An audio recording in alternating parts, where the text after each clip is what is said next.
The people who fear the dark the most are usually the ones who sold their light first. On the coldest night of October, when the wind swept across the empty fields of Blackridge County and rattled every loose window in town, Claire Bennett learned exactly how much a human life could be worth. It wasn't a fortune. It wasn't even enough to erase a lifetime of debt. By sunrise, she would discover that her future had been exchanged for less money than the pickup truck parked outside her family's weathered farmhouse. Claire stood quietly near the kitchen window, her hands wrapped around a chipped coffee mug that held nothing but warm water. The electricity had been shut off 3 days earlier, and the furnace had followed soon after. Outside, the old maple tree bent beneath the weight of the wind while dark clouds swallowed the moon one slow bite at a time. She had spent 24 years believing that if she worked hard enough, life would eventually soften. She waited tables during the day, stocked shelves at the grocery store after sunset, and spent weekends caring for elderly neighbors who could no longer leave their homes. Yet every paycheck disappeared before it reached her pocket. Medical bills, property taxes, overdue loans that had never belonged to her. She kept paying because someone had to. From the next room came the muffled voices of her stepfather and 2 strangers. She couldn't hear every word, only fragments carried through the cracked wooden walls. Payment. Contract. Delivery before midnight. Claire frowned. Her stepfather had promised weeks ago that the collectors would never return. He had looked her in the eye and sworn that things were finally getting better. She wanted to believe him. She always wanted to believe people. Then the front door opened with a long creak that silenced the entire house. Heavy footsteps crossed the floor, calm and measured, nothing like the hurried movements of ordinary visitors. Claire turned slowly. 3 men stood beneath the dim lantern hanging from the ceiling. They wore perfectly tailored black coats despite the storm outside, and not a single drop of rain clung to the expensive fabric.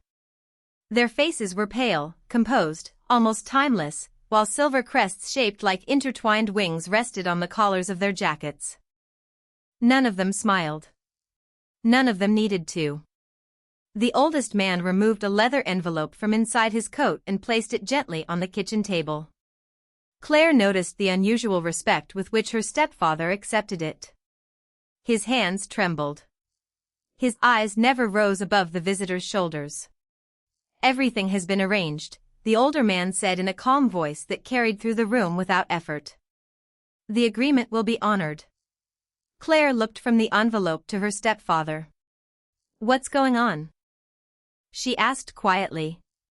No one answered immediately. The silence stretched until even the ticking wall clock seemed to stop. Finally, her stepfather lowered his gaze. Shame flickered across his face before disappearing beneath exhausted resignation. "Claire," he whispered, unable to meet her eyes. "They're here for you." For a heartbeat, the room became impossibly still. Claire laughed softly, convinced she had misunderstood. "For me," she repeated. "What do you mean?" The older visitor stepped forward with perfect courtesy. "Miss Bennett," he said, offering a slight bow. "By order of His Majesty, King Lucian Ashcroft, you are requested to accompany us to Blackthorn Castle immediately." Claire stared at him, certain this had to be some elaborate mistake. She had never met a king. She had never even left the state. Yet something in the stranger's steady silver eyes told her that nothing about this night was ordinary, and somewhere far beyond the storm, hidden behind forests older than memory itself, someone had already been waiting for her. Claire could not remember walking out of the farmhouse. One moment she was standing beneath the weak lantern light, staring at the leather envelope on the kitchen table, and the next she was stepping into the freezing night as though the wind itself had decided her path. No ropes restrained her. No threats followed her. Somehow that frightened her even more. The 3 strangers moved with quiet confidence toward a long black vehicle waiting beside the dirt road. It was unlike any limousine Claire had ever seen in magazines. Every polished surface reflected the moonlight like dark water, and the engine made almost no sound as one of the men opened the rear door for her. "You are free to refuse," the older gentleman said politely. His Majesty does not believe loyalty can be forced. Claire looked back toward the farmhouse. Through the dusty kitchen window she saw her stepfather sitting alone at the table, his face buried in his hands. For a brief second she considered running back inside, demanding answers that should have been given years ago. Instead she climbed into the waiting car. Whatever waited ahead could not be more painful than spending another year watching hope disappear one unpaid bill at a time. As the vehicle rolled onto the empty highway, Blackridge slowly faded behind them. Miles of quiet farmland stretched beneath the night sky before giving way to endless forests wrapped in silver mist. Claire had driven these roads before, yet tonight they seemed different, older somehow, as though the trees had been standing long before maps had given the land a name. No one spoke for nearly an hour. Finally Claire gathered enough courage to break the silence. "Why me?" she asked. The older gentleman folded his hands across his lap. "I am afraid I cannot answer that." "Do you at least know the reason?" "Yes." "Then why keep it secret?" A faint smile crossed his calm expression. "Because the king wishes you to hear the truth from him, not from those who serve him." Claire leaned back against the soft leather seat, more confused than before. Every story she had ever heard about the Vampire King painted him as a ruler beyond ordinary understanding. Children whispered that he lived in a castle where daylight never entered. Adults lowered their voices whenever his name appeared in conversation. Yet the men escorting her behaved less like captors and more like employees preparing for the arrival of an honored guest. Near midnight the highway ended. The car turned onto a narrow mountain road lined with ancient stone lanterns glowing with pale golden light instead of electricity. The higher they climbed, the quieter the world became until even the wind seemed unwilling to disturb the silence. Then Claire saw it.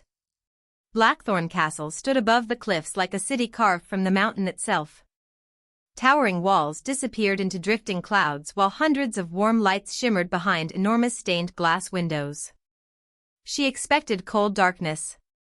Instead she saw elegant balconies covered with climbing roses, fountains flowing beneath marble arches, and gardens stretching farther than her eyes could follow.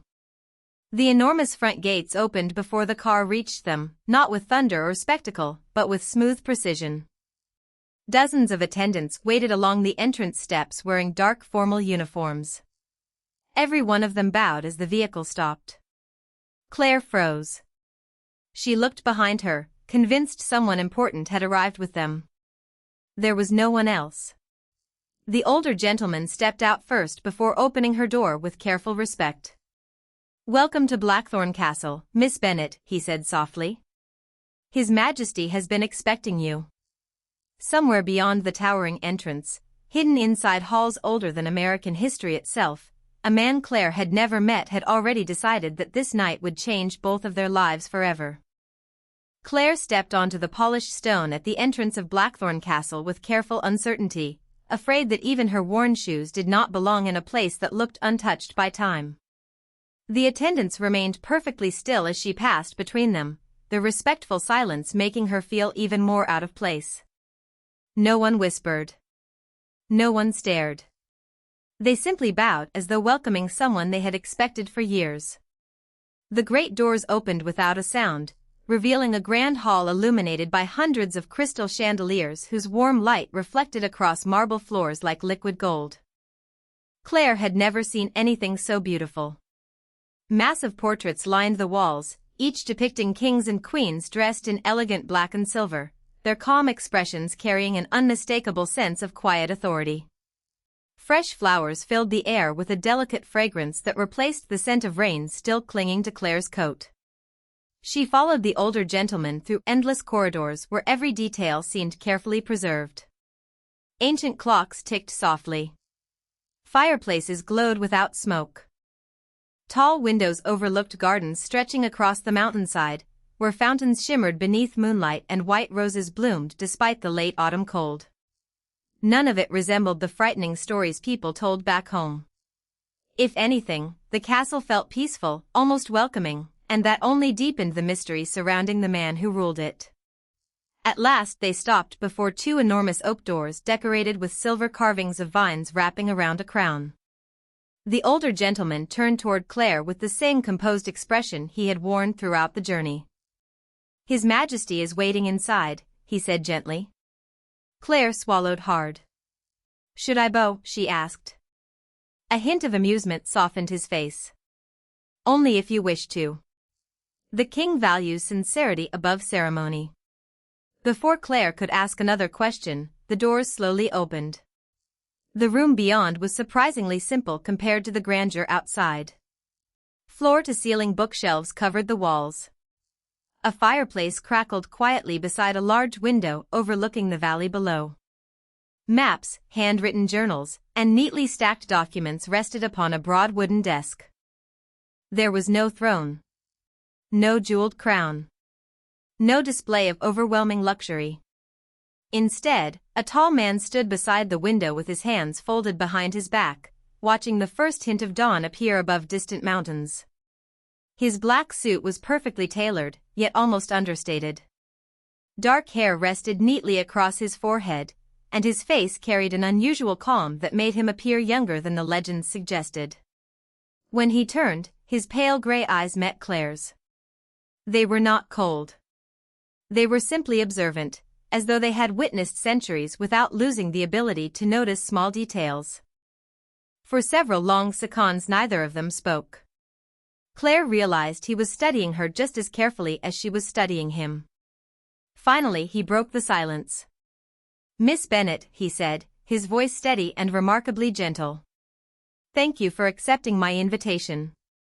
Claire blinked in surprise. Invitation was not the word she expected. "I was told I had been sold," she answered honestly. A shadow crossed his expression before disappearing. King Lucien walked toward the desk, reached for a folded document bearing a familiar signature, and placed it into the fireplace. The paper curled slowly as the flames consumed every line of ink. He watched until nothing remained but drifting ash. Then he looked back at Claire. "No one owns you," he said quietly. "Not tonight. Not ever again. Whatever agreement was made before you arrived ended the moment you crossed my gates." Claire stared at the fading embers, struggling to understand why the most feared ruler in every story she had ever heard had just destroyed the very contract that had brought her there. And for the first time since the strangers appeared at her farmhouse, she began to wonder whether the greatest mystery inside Blackthorn Castle was not the ancient walls around her, but the man standing calmly before the fire. Claire remained motionless as the last trace of ash disappeared into the glowing fireplace. The room fell silent once again, but it was no longer the uneasy silence of strangers. It was the silence that followed an answer which only created larger questions. She searched King Lucien's face, hoping to find some clue that would explain why a ruler surrounded by centuries of frightening legends had spoken with such unexpected kindness. His expression revealed nothing except patience. "If I am free," Claire finally asked, "why bring me here at all?" Lucien did not answer immediately. Instead, he walked toward one of the towering bookshelves and removed a weathered leather volume that looked older than the country Claire had grown up in. He placed it carefully upon the desk but did not open it. "Because there are questions only you can answer," he replied. Claire shook her head with a nervous laugh. "There must be some mistake. I have spent my whole life serving coffee, stocking grocery shelves, and paying bills that never seemed to end. I am probably the least interesting person you could have found." For the first time, the faintest smile touched the king's face. Interesting people usually spend too much time trying to prove they are interesting. The truly remarkable rarely notice themselves. Before Claire could respond, a gentle knock echoed from the great doors. An elderly woman entered carrying a silver tray with tea, fresh bread, fruit, and a small vase filled with white lilies. She bowed respectfully to Lucien before turning toward Claire with the warm smile of a grandmother welcoming family home after a long journey. "You must be exhausted, Miss Bennet," she said kindly. "My name is Eleanor. I oversee the household." Claire thanked her quietly, surprised once again by the complete absence of fear or hostility. Eleanor poured tea into delicate porcelain cups before placing one in front of Claire. As Claire reached to accept it, her sleeve brushed against a small crystal ornament resting on the corner of the desk. The ornament slipped from its stand. Instinct took over before thought. She caught it with both hands only inches above the polished floor. The crystal immediately filled with a soft silver light.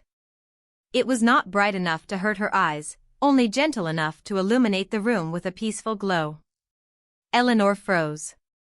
The older gentleman who had escorted Claire to the castle slowly lowered his head in astonishment. Even Lucien's calm expression shifted ever so slightly. He stepped closer, studying the glowing crystal with quiet intensity. Claire looked down at the object in confusion. "I am sorry," she whispered. "Did I break something?" "No," Eleanor answered almost breathlessly. "You awakened it." Claire blinked. "Awakened it?" Lucien carefully took the crystal from her hands. The light remained for another few moments before fading as gently as it had appeared. He examined its clear surface before looking back at Claire. "This artifact has remained dormant for over 200 years, he said softly. "It has never responded to anyone inside this castle." Claire stared at him, certain there had to be a simple explanation. Perhaps the warmth of her hands had triggered some hidden mechanism. Perhaps the crystal contained modern technology disguised as something ancient. Yet every explanation she considered dissolved beneath the expressions surrounding her. None of them had expected this. None of them understood it. Outside the tall windows, the first rays of sunrise spread across the distant mountains, painting the valley in shades of gold. The castle slowly awakened as bells echoed through its halls, but inside the library, no one moved. Somewhere deep beneath Blackthorn Castle, an ancient bell answered with a single quiet chime that had not been heard for generations, and far below the foundations, hidden doors sealed by time alone began to unlock one by one. The quiet chime faded into the depths of the mountain, but its echo lingered in every corner of the library. Claire looked from the crystal to King Lucien, hoping someone would finally explain what had just happened. Instead, the older gentleman stepped toward the fireplace and spoke in a voice that was almost a whisper. "Your Majesty, the lower sanctuaries have awakened." Lucien nodded once, as though he had expected those words for years. "I know." Claire frowned. "Can someone please tell me what is happening?" Eleanor gently rested a reassuring hand on Claire's shoulder. "We wish we understood it ourselves, my dear." Before anyone could continue, another series of bells rang through the castle, louder this time, measured and deliberate. The sound carried an unmistakable sense of urgency without causing panic. Within moments, several attendants appeared outside the library doors, waiting silently for permission to enter. Lucien turned toward them. "Prepare the council chamber." One attendant hesitated. "They are already gathering, Your Majesty." A brief silence followed. Claire noticed that every servant suddenly seemed more cautious, exchanging quick glances before lowering their eyes. It was obvious that whatever had awakened beneath the castle was far bigger than a glowing crystal. Lucien looked back at Claire. "I owe you an explanation, but it will have to wait a little longer." Claire folded her arms. "Everyone keeps saying that. Because the truth is complicated." "Complicated has followed me since I was a child," she answered with a tired smile. "I can handle it." For the first time, Lucien appeared almost amused by her honesty. "I believe you can." Eleanor escorted Claire through another wing of the castle while the king departed in the opposite direction. As they walked, Claire noticed that the peaceful atmosphere she had admired earlier had subtly changed. Servants still smiled politely, but conversations stopped the moment she approached. Guards standing beside carved archways watched her with quiet curiosity instead of suspicion. It felt less like she was a prisoner and more like she had unexpectedly become the center of a mystery that everyone else had spent decades trying to solve. Eleanor led her into a beautiful guest suite overlooking the eastern gardens. Morning sunlight poured through enormous windows, illuminating shelves filled with books, fresh flowers arranged beside a writing desk, and a comfortable bed covered with soft linen blankets. It was larger than the entire downstairs of Claire's farmhouse. "These rooms are for me?" Claire asked in disbelief. Eleanor nodded warmly. "His Majesty selected them himself. He does not even know me." Eleanor looked toward the window before quietly replying, "Perhaps he knows more than either of us realizes." After Eleanor departed, Claire wandered through the suite, touching the polished wood furniture and the embroidered curtains as though convincing herself they were real.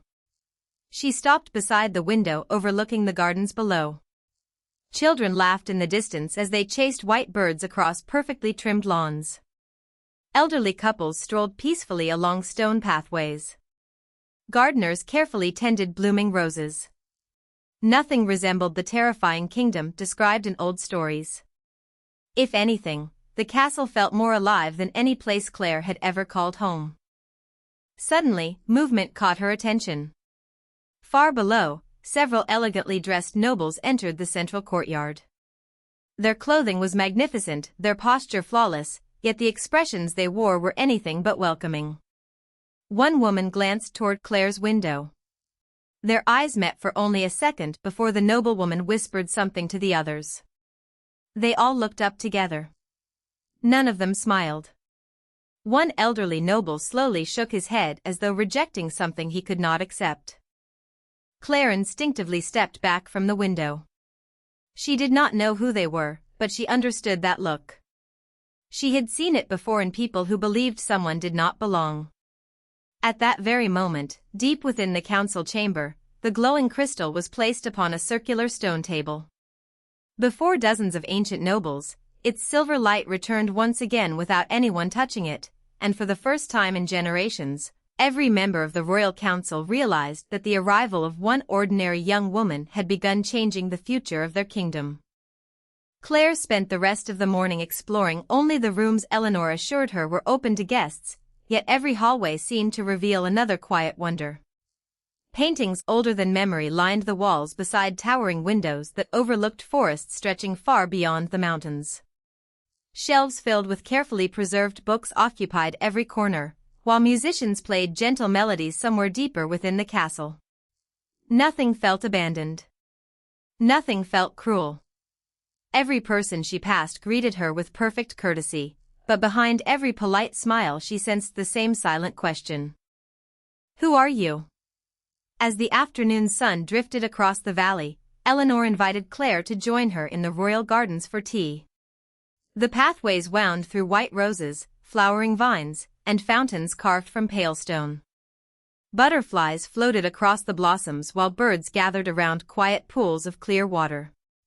Claire found herself relaxing for the first time since leaving Blackridge. "This place is nothing like the stories," she admitted. Eleanor smiled knowingly. Fear has always been easier to spread than truth. Before Claire could ask another question, she noticed a little boy sitting alone beside a fountain. He appeared no older than 8 years old, dressed in a neat navy coat with a book resting unopened across his knees. While other children laughed nearby, he simply watched the water in thoughtful silence. Claire smiled and walked toward him. "May I sit here?" she asked. The boy nodded but said nothing. Claire settled onto the stone bench beside him. "Beautiful day," she said gently. Again he nodded without speaking. After several quiet moments, Claire noticed a small wooden bird lying on the ground beside the fountain. One of its wings had come loose. She picked it up, carefully adjusted the tiny wooden peg, and handed it back to him. The boy's eyes brightened with quiet surprise. He accepted the toy, examined the repaired wing, and for the first time offered a shy smile. He still did not speak, but somehow the silence between them no longer felt uncomfortable. From across the garden, Eleanor watched with visible emotion. "No one has seen Prince Adrian smile at a stranger in many years," she whispered softly. Claire looked at the child in surprise. "He is the prince?" Eleanor nodded. "He lost his voice after a great sorrow long ago." Physicians, scholars, and healers from every corner of the world have tried to help him. None have succeeded. Claire glanced back toward Adrian, who was now making the little wooden bird glide gently above the flowers. I did not do anything special. Sometimes kindness appears ordinary only to the person offering it, Eleanor replied. Before Claire could answer, a familiar presence entered the garden. King Lucian approached along the stone pathway, his expression calm as always, but his attention rested entirely on the young prince. Adrian looked up, saw his father, then quietly held out the repaired wooden bird with unmistakable pride. Lucian accepted it, studying the carefully fixed wing before looking toward Claire. Their eyes met across the garden. No words were exchanged, yet Claire sensed genuine gratitude in his steady gaze. At that exact moment, a soft silver glow spread beneath the fountain, tracing delicate patterns through the ancient stone before fading almost instantly. Claire looked down in surprise, wondering if she had imagined it. She had not. Hidden behind the hedges, several noble observers witnessed the mysterious light with growing alarm, and before sunset, whispers had already begun spreading through every corridor of Blackthorn Castle that the human guest had awakened a second ancient sign without even realizing she had done so. That evening the atmosphere inside Blackthorn Castle changed almost imperceptibly. The halls remained elegant, the servants remained gracious, and the music drifting through the galleries remained as gentle as before, yet beneath every courteous greeting Claire sensed an invisible current moving through the castle like the first breeze before a storm. By sunset she was invited to dine in one of the smaller royal halls rather than the enormous banquet chamber she had expected. The room overlooked the western cliffs where the fading sunlight painted the clouds with shades of amber and crimson. A long table had been prepared with remarkable simplicity, fresh bread, roasted vegetables, fruit, warm soup, and fragrant tea. There were no extravagant displays meant to impress anyone. When Claire entered, King Lucian was already standing beside the window, reading several handwritten reports. He closed the folder as she approached. I hope the castle has not been overwhelming, he said. Claire smiled honestly. It has been surprising. That is different. Lucian gestured toward the table. Please. They shared dinner in comfortable silence for several minutes before Claire finally asked the question that had been growing heavier in her mind all day. Everyone keeps looking at me as though I accidentally stepped into someone else's life. Why? Lucian placed his teacup onto the table with measured calm. Because they have spent generations believing certain things could never happen. Such as? That ancient relics would awaken. That forgotten signs would return. That someone entirely unexpected would arrive at the exact moment they did. Claire lowered her spoon. You still think I have something to do with all of this? I think coincidence has limits. She laughed quietly. You give me far too much credit. Yesterday I was wondering how I would pay for groceries next week. Lucian's expression softened. Sometimes history begins with people who are too busy surviving to notice destiny walking beside them. Before Claire could answer, the great doors opened and Eleanor entered with visible hesitation. She bowed respectfully. Your Majesty, the council requests your immediate presence. Lucian nodded. Tell them I will arrive shortly. Eleanor remained where she was. They insist that the matter cannot wait. Claire noticed the unusual concern in Eleanor's face.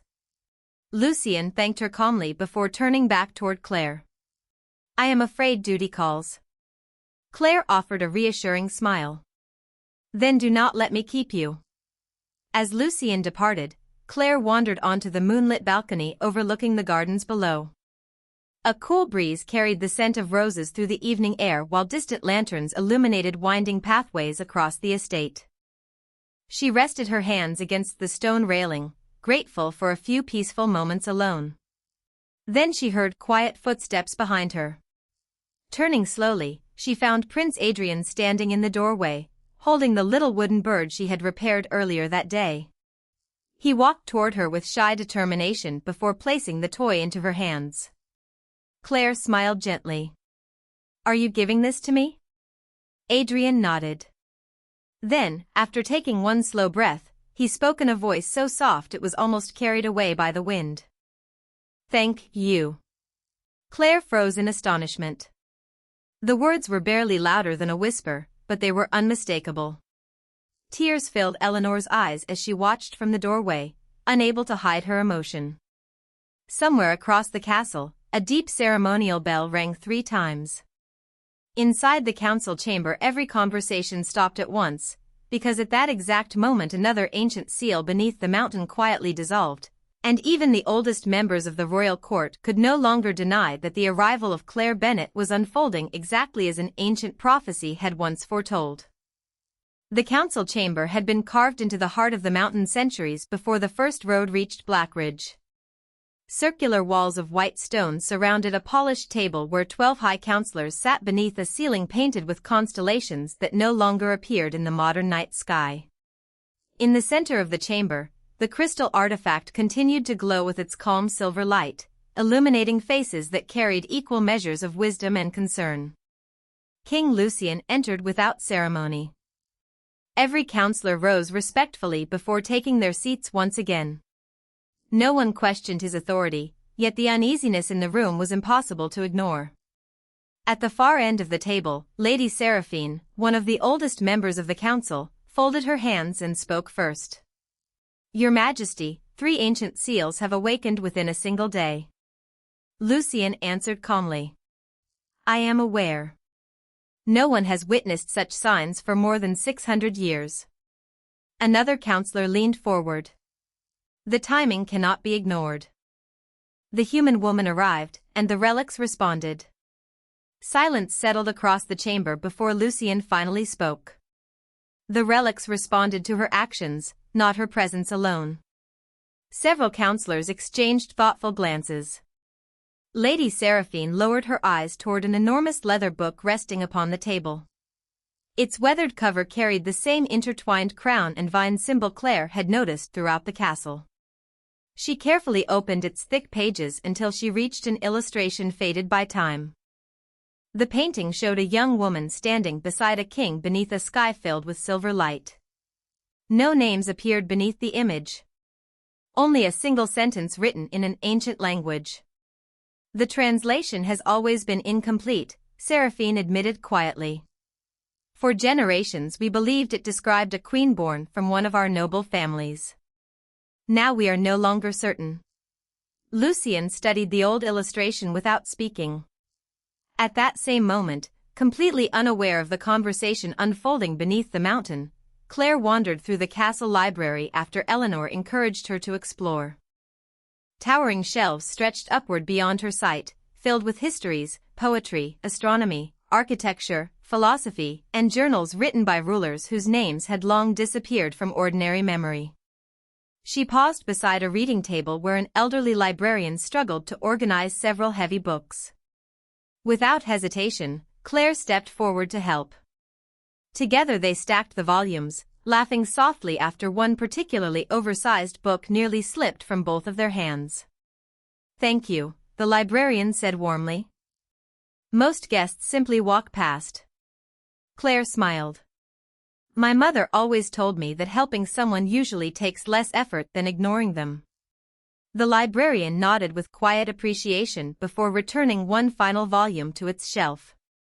As the book touched the wood, an entire section of the library shifted almost silently. Hidden shelves slowly separated, revealing a narrow passage illuminated by soft silver lanterns. Claire stared in disbelief. Was that supposed to happen? She asked. The librarian looked equally astonished. No, he whispered. Before either of them moved, King Lucian appeared at the entrance of the library, having arrived moments after feeling the ancient mechanisms awaken once again. Their eyes met across the room. Claire looked embarrassed rather than excited. I honestly did not touch anything this time, she said with an awkward smile. Lucian almost laughed, though only the faintest hint of amusement reached his expression. He looked beyond her toward the newly revealed passage, understanding immediately what had opened. For centuries the hidden archive had remained sealed, waiting for someone no scholar, no noble, and no king had ever been able to find. Tonight, it had chosen to reveal itself to the one person who insisted she was completely ordinary. Claire stood beside the hidden passage while the soft silver lanterns illuminated a corridor that seemed untouched by time. Dust did not cover the stone floor. Cobwebs did not hang from the ceiling. It was as though the passage had been patiently waiting for a single moment that had finally arrived. King Lucien stepped beside her without taking his eyes from the ancient doorway. "Only 3 people have ever known this archive existed," he said quietly. "None of them ever found a way inside." Claire looked at him with genuine confusion. Then maybe it opened because the mechanism finally wore out. The elderly librarian smiled to himself. "Miss Bennet, this castle has survived earthquakes, wars, and centuries of winter. It is not known for breaking." Claire laughed softly, embarrassed once again by becoming the center of another mystery she could not explain. Together they entered the narrow corridor. Shelves carved directly into the mountain walls held scrolls, journals, and carefully preserved maps that appeared older than any history book Claire had ever seen. At the very end of the passage stood a single marble pedestal supporting a small silver crown unlike any royal treasure displayed elsewhere in the castle. It was elegant rather than extravagant, woven with delicate branches instead of precious jewels. Above it rested a weathered stone tablet bearing words written in the same ancient language that appeared throughout Blackthorn Castle. Before anyone could move closer, the crystal artifact carried by Lucien began glowing once again. Its gentle light reflected across the silver crown until the ancient inscriptions slowly transformed into clear modern English as though the stone itself had been waiting to be understood. Claire read the words aloud almost in disbelief. "Power is never entrusted to the strongest hand. It is entrusted to the kindest heart." Silence filled the hidden chamber. Lady Seraphine and several council members arrived moments later, having followed the awakening light beneath the castle. They stopped immediately upon seeing the translated inscription. For generations they had searched for hidden meanings inside forgotten symbols, believing strength alone would reveal the kingdom's future. Yet the answer had remained invisible until someone with no desire for power simply read the words without expectation. Seraphine slowly lowered her head. "We misunderstood the prophecy," she whispered. "It never spoke of conquest. It spoke of character." Lucien looked toward Claire, whose attention remained fixed upon the simple silver crown. "You have changed this kingdom without issuing a single command," he said. Claire shook her head gently. "I have not changed anything. I only treated people the way I hoped they would treat me." Those words settled over the chamber with greater weight than any royal decree.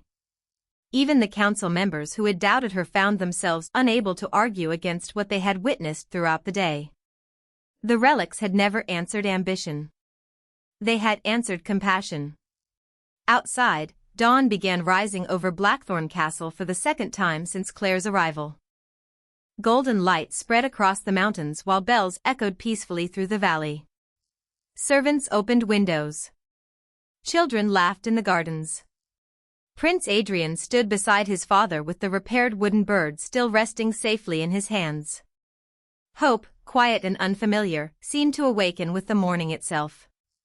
Yet far beyond the northern mountains, where ancient forests disappeared beneath endless mist, another forgotten fortress stood in complete silence. High within its abandoned tower, a single crystal resting upon an empty throne suddenly awakened with the same silver light that now filled Blackthorn Castle. A voice, calm and impossibly ancient, echoed through the deserted hall.